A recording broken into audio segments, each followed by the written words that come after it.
ও মা, কি করছো গো? পিন্ডি চটকাচ্ছি আমার। তো আজকে আর কতক্ষণ লাগবে তোমার পিন্ডিটা চটকাতে? তোর ভরসায় আমি এগিয়েছিলাম, ঠিক আছে? তুই আমাকে যে পুরো বাস দিবি তা তো দিবি নাই। আমার শরীরটা চলছে না।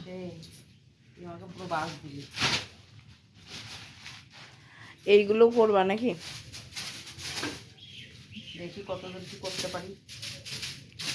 মনের ভেতর থেকে আমার একটা কথা উবড়াই আসছে গো। তুই দেখ আমি কি করি। আমার মনের ভেতর থেকে একটা কথা উবড়াই আসছে। আমার মা যা কিছু করুক যে না করুক, কোনো কাজ মায়ের দ্বারা হোক যে না হোক, খোটাটা এমন জায়গায় এমনভাবে দেবে না, পুরো গা পিত্তি জ্বলে পুরো শেষ হয়ে যাবে। নন্দী, তোর ভরসায় আমি এই ঘর ঝাড়া শুরু করেছি, ঠিক আছে? তুই বলেছিস আমি তোমার করে দেবো সব, আর এখন তুই চিত হয়ে পড়ে রয়েছিস সেই থেকে, আর আমি একা একা করে যাচ্ছি। ভালো, টাটা।